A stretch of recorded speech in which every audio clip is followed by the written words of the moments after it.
Mr. President, Sri Lanka has taken serious note of the observations made during the debate on item 4. We are encouraged by the fact that the majority of the members have commended our commitment to post-conflict nation building, instead of being unfairly castigated repeatedly by a few states, hell-bent on pursuing their agendas and their agendas alone at all cost. We are, however, more than conscious that there is no room for triumphalism. Mr. President, we have seen in some states a whole license of interference by way of a plethora of powerful pressurizing tactics at which even the hardest of critics might want to blush. We want those states to know that we will continue our engagement with them nonetheless and welcome working together in a spirit of true partnership as our equal and friend. You may note and appreciate that the deliberate targeting of civilians never formed part of the military strategy of our forces. This is not to deny civilian casualties which may have occurred as collateral damage.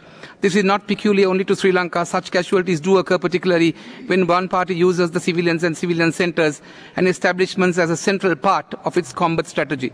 You will appreciate that in such a situation the contours of the traditional battlefield recedes into the background with unfortunate consequences to civilians. However, the principles of distinction and proportionality, which form the cornerstone of the principles of IHL, were observed by our security forces. Our military strategy ensured that civilian populations and civilian establishments were never made the targets of deliberate attack.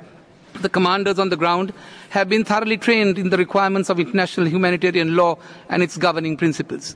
The strict observance of these principles and the law as developed in the context of an interstate conflict and clearly demarcated battle lines is not, you will appreciate, an easy task when engaging a terrorist group. However, the conduct of our security forces to ensure minimum casualties was better than any in the world and should be commended. Sri Lanka's priority now is reconstruction, reintegration and rehabilitation in the post-conflict phase, which we propose to approach in a spirit of true reconciliation. What is therefore required is the constructive engagement by the international community in our efforts to achieve these objectives, which are already underway. We are tirelessly working towards a comprehensive solution to the problems of our internally displaced. We have already resettled more than 10,000 persons who have been reunited with their families. We have permitted the host families to receive persons over 60 years and children, wherever the host families have economic capacity to accommodate such persons. We are approaching the political process with equally great care. You will appreciate that elections alone do not make a true democracy. It is therefore necessary to insist that those who seek the benefits of the democratic process accept its underlying principles as well.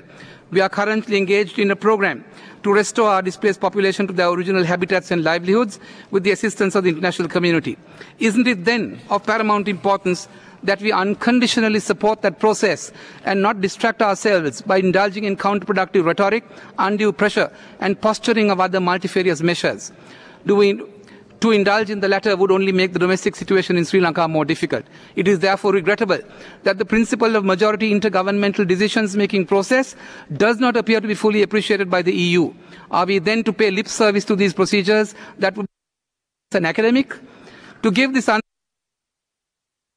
serious departure. It is therefore our plea that Sri Lanka continue with the ongoing reconciliation process and not allow ourselves to be overcome by the